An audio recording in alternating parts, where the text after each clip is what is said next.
Certains voudraient que vous baissiez les yeux. Bientôt, vous ne pourrez plus boire ou manger comme autrefois.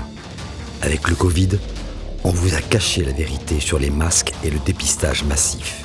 Petit à petit, ce que l'on pouvait dire hier n'est plus possible aujourd'hui. Google et YouTube nous pénalisent. Ce n'est pas un hasard si la loi Avia qui restreint nos libertés est la première loi votée après le confinement. On commence à vous habituer à obéir servilement et pister vos déplacements. Petit à petit, on vous apprend la soumission. Mais il y a des lueurs d'espoir. Ne les gâchez pas. Entrez en résistance. Vous avez les clés de TV Liberté.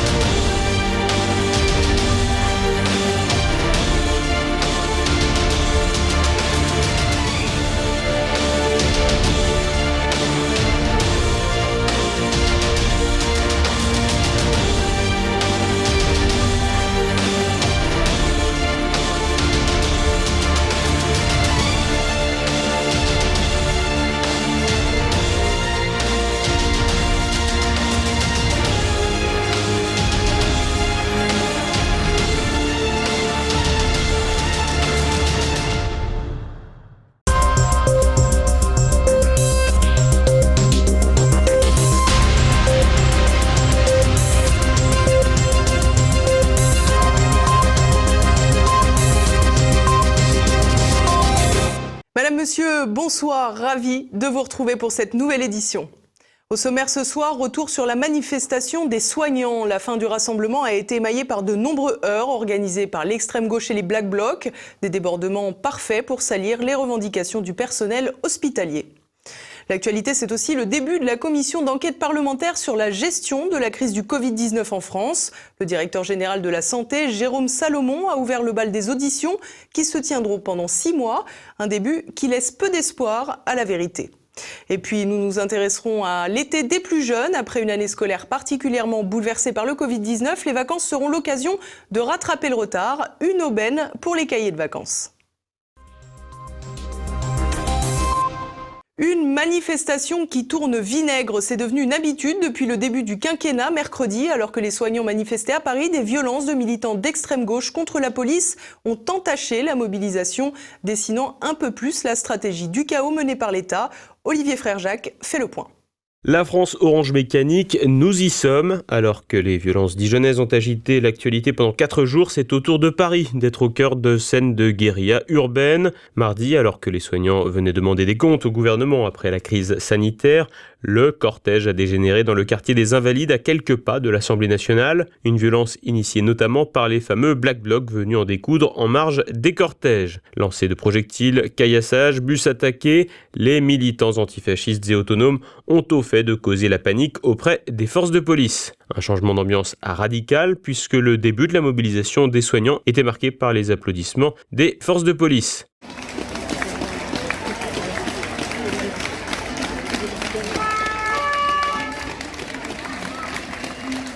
La Concorde a donc fait long feu. Parmi les scènes les plus marquantes, la mise à sac d'une voiture appartenant à une personne handicapée.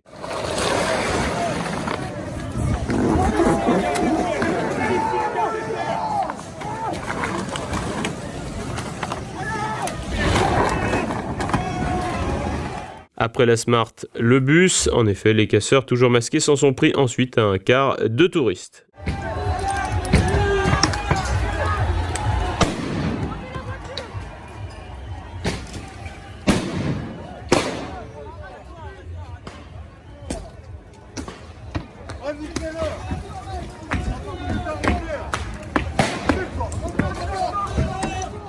Pas sûr que de telles scènes profitent à un regain de l'activité touristique dans la capitale.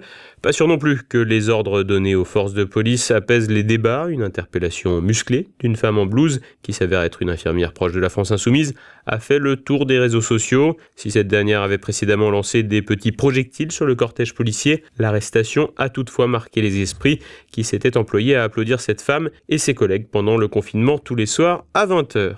Vêtue de sa blouse blanche, cette infirmière laisse éclater sa colère. Elle lance des cailloux sur les forces de l'ordre.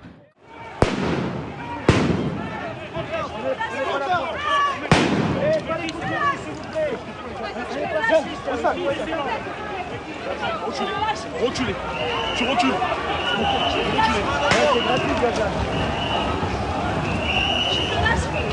Je fais de l'âge. Je suis infirmière, je fais de l'âge. Fallait réfléchir avant. Après la gestion sécuritaire très controversée des Gilets jaunes, le climat qui s'installe apparaît de plus en plus lourd et les manifestations sociales finissent désormais toujours avec des affrontements. Les forces de police, obéissantes aux ordres, semblent être particulièrement besogneuses dans le cadre des manifestations liées à des revendications salariales et économiques. Ainsi, les manifestations des Gilets jaunes ou celles des personnels de santé, avant comme après la crise sanitaire, sont émaillées de scènes de guerre urbaine, à l'instar de la manifestation qui avait été organisée par les pompiers. Certains, comme Manuel Valls, n'hésitent pas à expliquer cette différence de traitement sécuritaire par un glissement des luttes. L'ancien Premier ministre de François Hollande évoque une disparition de la lutte des classes au profit d'une lutte des races. Un nouveau combat s'épanouissant grâce aux mouvements indigénistes et qui trouve un écho dans une partie de la gauche que Manuel Valls nomme comme le NPA, une partie des écologistes et de la France insoumise, mais aussi du Parti socialiste. De quoi leur faire oublier les combats sur le terrain social.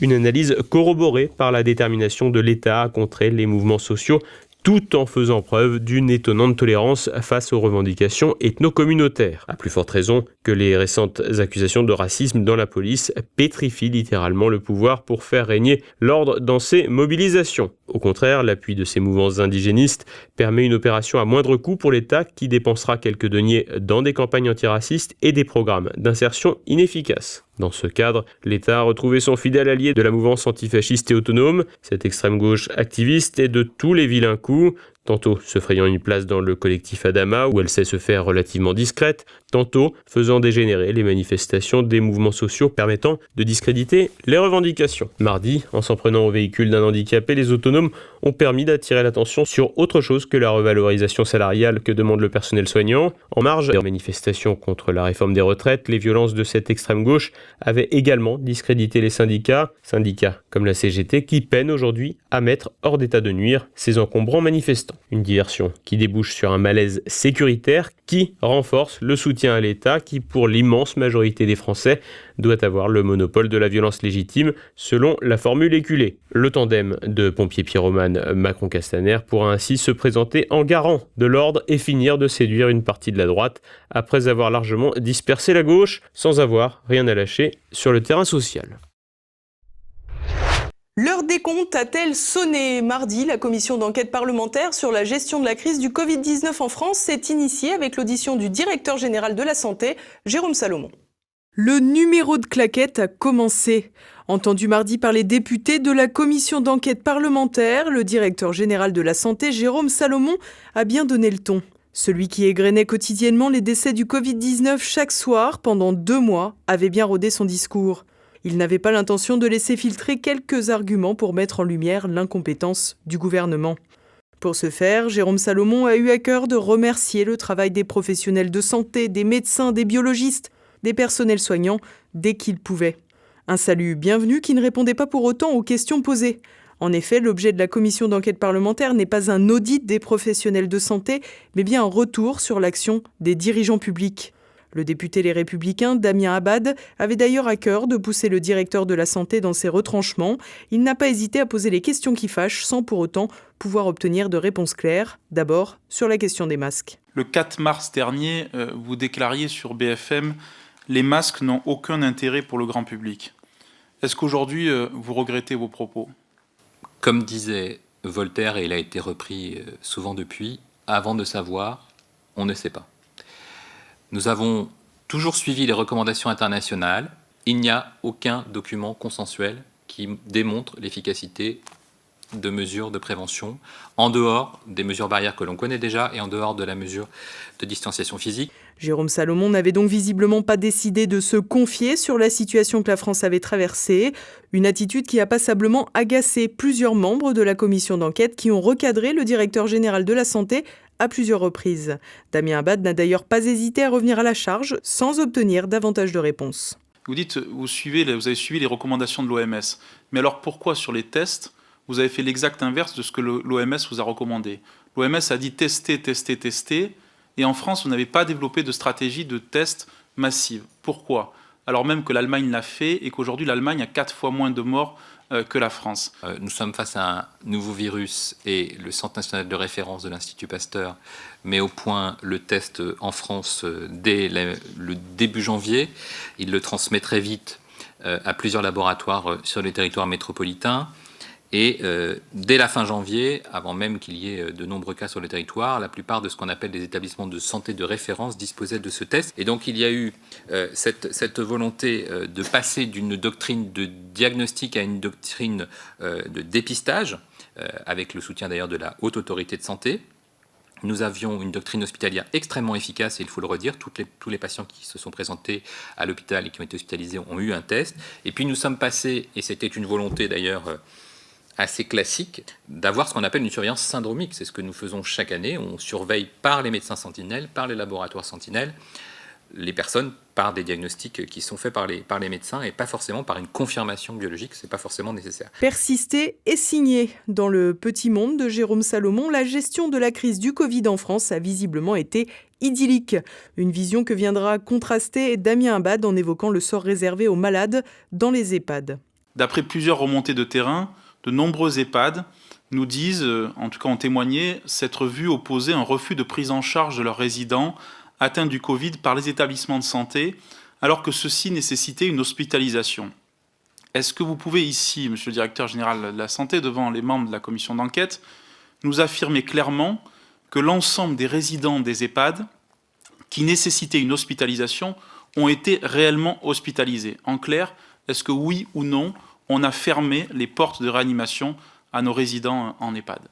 C'était une priorité depuis le début que d'être extrêmement attentif au devenir des résidents des EHPAD. Il n'y a eu dans ce que vous décrivez comme d'éventuels refus aucune décision nationale, évidemment. À chaque fois qu'il y a une orientation pour un résident, vous le savez, c'est une décision difficile qui est prise avec la famille, qui est prise avec les proches, qui est prise avec le médecin traitant et qui est prise par un médecin de l'autre côté qui décide si oui ou non il y a un bénéfice pour la personne à bénéficier d'une prise en charge aux urgences médicales, chirurgicales, voire de réanimation. Et donc cette décision, elle est éminemment individuelle, elle est éminemment médicale et à chaque fois basée sur ce qu'on appelle un bénéfice-risque pour le patient. Si l'on suit Jérôme Salomon, ce sont donc les familles de résidents qui ne voulaient pas qu'il soit soigné. Du cynisme donc, et sinon des mensonges, une réelle prise de distance avec la réalité. À plus forte raison quand on se souvient des déclarations d'Emmanuel Grégoire, le premier adjoint à la mairie de Paris. Le SAMU ne vient pas, le SAMU dit je ne peux pas. Et les patients restent dans leur chambre. C'est ça qui se passe dans les EHPAD en France. La question n'est donc pas seulement de savoir s'il y a eu un mot d'ordre venu du gouvernement pour ne pas prendre en charge les personnes âgées, mais aussi de savoir si la casse du service hospitalier a conduit à une situation condamnant les personnes âgées. La réponse semble relativement facile à trouver, mais elle ne viendra pas de Jérôme Salomon. La commission d'enquête parlementaire doit se dérouler sur les 6 prochains mois. Nous allons donc assister à un véritable théâtre de dupes qui a toutes les chances de se reproduire ensuite face à la justice. Les cahiers de vacances pour pallier 3 mois d'abandon de l'école. Alors que la crise sanitaire a mis à mal l'éducation nationale, bon nombre de parents vont se tourner vers ces précieux ouvrages de travail tant redoutés des petites têtes blondes. Olivier Frère-Jacques fait le point pour nous. 3 mois sans aller à l'école. Dans un contexte de crise sanitaire, les enfants ont été cantonnés à la maison avec, dans le meilleur des cas, des cours par correspondance via l'outil numérique. Pour bon nombre d'écoliers collégiens et lycéens, le confinement a surtout été l'occasion d'une école buissonnière, une aubaine pour les tirs au flanc, mais aussi une perte de temps dans certains cursus. Si la reprise tardive et un peu superflue de l'école ne compensera pas cet épisode inédit de fin des classes en mars, une carte reste à jouer pour les écoles et les parents, le bon vieux cahier de vacances. Au nid des enfants est parfois critiqué par les tenants d'une pause totale du travail pendant les vacances estivales. Ces ouvrages d'études à la maison ont terrorisé plusieurs générations et pourraient faire leur retour cette année à la faveur de la crise sanitaire. Plusieurs municipalités misent déjà sur ces supports pédagogiques pour contrebalancer l'absence de classe. À Champigny, dans le Val-de-Marne, 5000 cahiers seront ainsi distribués dans les boîtes aux lettres pour les écoliers. Même démarche à Chelles, en Seine-et-Marne ou encore à Bouchain, dans le Nord. En Mayenne, à Laval, le sujet s'est même invité dans la campagne électorale et l'équipe sortante propose, en cas de réélection, une tournée générale de cahiers de vacances. L'été 2020 sera donc probablement celui des cahiers de vacances, une activité saisonnière qui n'a en tout cas pas subi la crise sanitaire comme d'autres secteurs, comme nous l'explique Virginie Beckett, cofondatrice des cahiers de vacances Jules et Léonie. Notre activité de vente de cahiers de vacances est saisonnière par définition. Donc en fait, nous n'avons pas ressenti particulièrement d'impact négatif durant la période de confinement. Cela, c'est une chance pour nous parce qu'on est une toute petite start-up. C'est uniquement notre 2e année. Et au contraire, nos ventes de cahiers ont commencé dès l'annonce du confinement. Il y a des parents soucieux pour la scolarité de leur enfant qui ont pris de l'avance. Alors maintenant, là, à la mi-juin, la question est de savoir est-ce que durant l'été, les parents voudront continuer à faire des devoirs à leurs enfants ou au contraire, ils en auront vraiment assez, ils voudront se déconnecter. Voilà, donc ça c'est les semaines qui viennent qui nous le diront. Mais en tant que professeur des écoles, je conseille plutôt de réviser les notions importantes pendant l'été, de manière courte mais régulière. Un été studieux pour ne pas perdre les notions de base, mais à quel prix ? Pour un cahier de vacances, comptez un budget de 5 à 15 € l'ouvrage. Mais comme toujours en matière d'éducation, une multitude de méthodes et de produits sont proposés. Les cahiers Jules et Léonie font, eux, le pari des notions essentielles et de l'étude de l'histoire chronologique, le tout dans un univers ludique. Nos cahiers sont vraiment différents des autres, dans le sens où, premier point, toutes les notions de maths et de français sont revues dans nos cahiers Jules et Léonie, ce qui n'est pas le cas dans la plupart des cahiers ludiques qu'on trouve sur le marché. Et cela permet vraiment de faire calmement le point sur les acquis de l'enfant. Deuxième point super important, c'est que dans nos cahiers, Jules et Léonie entraînent l'enfant dans un passionnant voyage à travers l'histoire, de la préhistoire à nos jours, de manière chronologique. Et l'histoire est un formidable vecteur pour transmettre de belles valeurs aux enfants et puis aussi pour les intéresser au cahier et aux devoirs après de maths, français et autres matières que l'enfant fera. Donc ça les aide énormément. C'est vraiment du concret, ça aide l'enfant à grandir et tout ce qui est épidémie, les guerres, les invasions, tous ces moments difficiles, Jules et Léonie les ont vécus. Troisième point, on a énormément de partage en famille de proposer dans nos cahiers. C'est vraiment une priorité pour nous, les créatrices, de créer du lien. Dans ces cahiers, on y trouve des jeux, des recettes de cuisine, des quiz d'histoire, des petites propositions de discussion. Et tout ça est fait toujours de manière ludique et joyeuse. Et il y a même une frise chronologique à faire, ça c'est la cerise sur le gâteau, avec les dessins du cahier quand le cahier est terminé. Vous l'aurez compris, notre objectif est vraiment de proposer des cahiers qui font grandir l'enfant dans toutes ses dimensions. Nous, avec donc Laetitia l'illustratrice et moi-même donc l'instit, on souhaite vraiment offrir aux enfants des racines et des ailes. Et a priori, ça plaît puisqu'on reçoit beaucoup de mots de clients disant que leur enfant redemande les cahiers Jules et Léonie et que vraiment ils prennent un grand plaisir à les faire. Prendre plaisir à faire des devoirs de vacances, un sacré défi, mais aussi une nécessité pour bon nombre d'enfants privés d'école pendant plusieurs mois. Et à présent, on passe à l'actualité en bref, c'est avec Thibaut Bastide.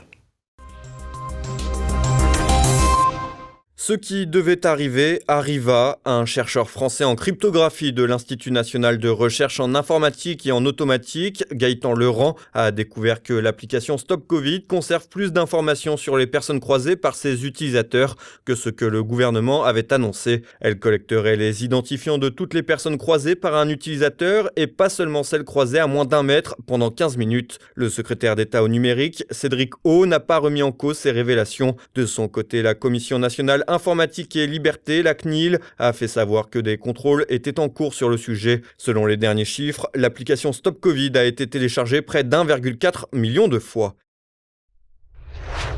Des pesticides dans l'eau du robinet. Ce mercredi, l'association Génération Future a rendu public un rapport sur la toxicité des substances phytosanitaires décelées dans l'eau du robinet lors des contrôles des agences sanitaires. Sur les 273 000 prélèvements effectués depuis 2019, 185 substances phytosanitaires ont été décelées au moins une fois. Les herbicides cimazine, atrazine sont surreprésentés. Le métolachlore, suspecté d'agir comme perturbateur endocrinien, interdit en France depuis 2003, a été repéré au moins 4250 fois avec ses métabolites. Certains résidus de ces pesticides seraient même cancérogènes. Vent de changement pour Courtepaille. Créé en 1961 en Bourgogne, le groupe de restauration a été mis en vente par son propriétaire. Déjà endetté, Courtepaille a subi de plein fouet la crise du coronavirus, d'autant que le groupe avait entrepris la rénovation d'une grande partie de son parc de restaurants. Courtepaille, qui emploie 3500 salariés en France et réalise normalement aux alentours de 260 millions d'euros de chiffre d'affaires, cherche donc un nouveau propriétaire, le groupe n'ayant pas pu obtenir de prêt garanti par l'État. Les États-Unis renforcent les sanctions contre la Syrie. 6 mois après l'adoption de la loi César par le Congrès américain, ce nouvel arsenal de sanctions dirigées contre la Syrie est entré en vigueur ce mercredi. Cette loi prévoit notamment le gel de l'aide à la reconstruction du pays et des sanctions contre le gouvernement syrien et contre des entreprises travaillant avec celui-ci, tant que les responsables supposés de la mort d'innombrables civils et de nombreuses atrocités n'auront pas été traduits devant un appareil judiciaire qui convient à Washington. Le texte vise aussi des entités russes et iraniennes qui travaillent avec l'État syrien. L'ambassadeur de Russie à Damas a dénoncé une terreur économique et a affirmé que la Russie n'abandonnera pas son aide à la Syrie.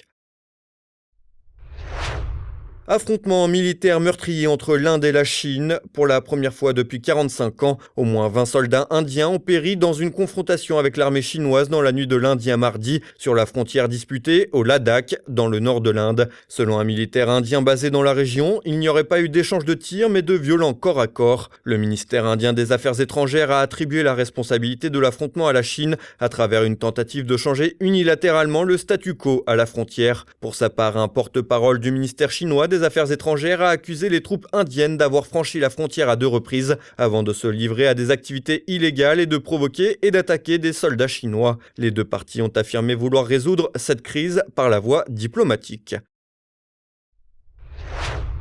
La voix française de Bruce Willis est éteinte. Acteur de théâtre et de cinéma, Patrick Poivet, connu pour avoir doublé Bruce Willis en France durant toute sa carrière, est mort mardi à l'âge de 72 ans. C'est la radio Rire et Chanson dont il signait les voix off qu'il a annoncé sur les réseaux sociaux. Outre Bruce Willis, Patrick Poivet avait également été la première voix de Tom Cruise et de Mickey Rourke à leur début d'acteur. Et voilà, on approche déjà de la fin de cette édition. Dans un instant, pour notre Zoom du jour, la juriste Olivia Sarton présente son ouvrage PMA, ce qu'on ne vous dit pas. Effectivement, la PMA fait partie de ce business de la biotechnologie. Il faut savoir qu'aujourd'hui, si vous cherchez sur Internet, vous allez pouvoir trouver des études, des analyses de ce marché de la biotechnologie, de la même manière que vous pourriez trouver une analyse du marché de la construction économique dans lequel on va vous donner les chiffres d'affaires aujourd'hui, les grands acteurs du marché de la procréation, la tendance sur 5 ans, est-ce qu'il faut investir, est-ce qu'il ne faut pas investir. Donc on est vraiment sur un business comme un autre et c'est un business qui se chiffre en dizaines de milliards de dollars. Tout de suite, retrouvez Mes libertés politiques avec François Billot de Lochner et puis nous nous quitterons à présent sur un hommage au grand écrivain Jean Raspail dont les obsèques étaient célébrées ce mercredi à l'église Saint-Roch. Merci à tous pour votre fidélité. N'oubliez pas de commenter et de partager cette vidéo. À demain. Bonsoir.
la pauvreté, la précarité, le chômage, l'écroulement de la France sur plein de sujets, la perte des valeurs morales, la perte des valeurs familiales, tout qui va mal, la France qui s'écroule, tout cela n'a aucune importance. La seule chose qui compte aujourd'hui est de combattre le racisme des forces de l'ordre.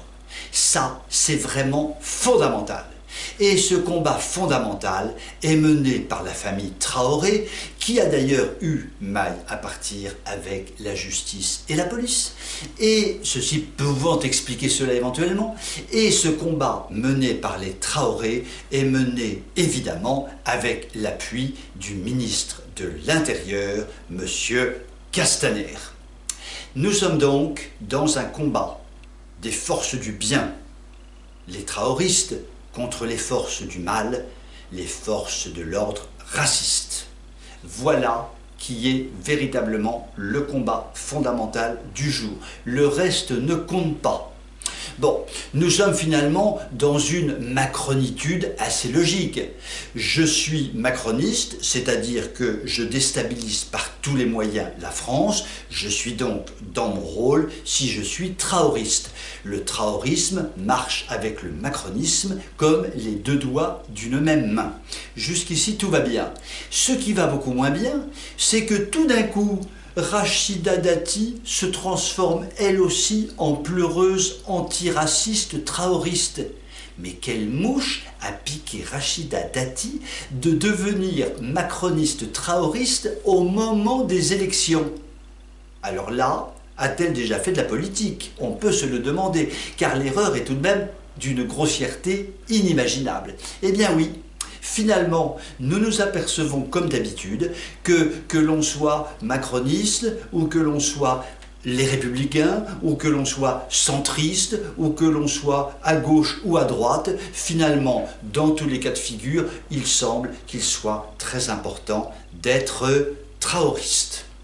Et franchement, cela pose quelques petits problèmes de compréhension pour les modestes citoyens que nous sommes, qui se disent véritablement que dans la classe politique, il n'y en a pas un pour racheter l'autre, en tous les cas dans la classe politique dite de gouvernement. Nous sommes finalement dans un grand mouvement du tous en même temps, tous ensemble, qui baigne dans un macronisme absolu.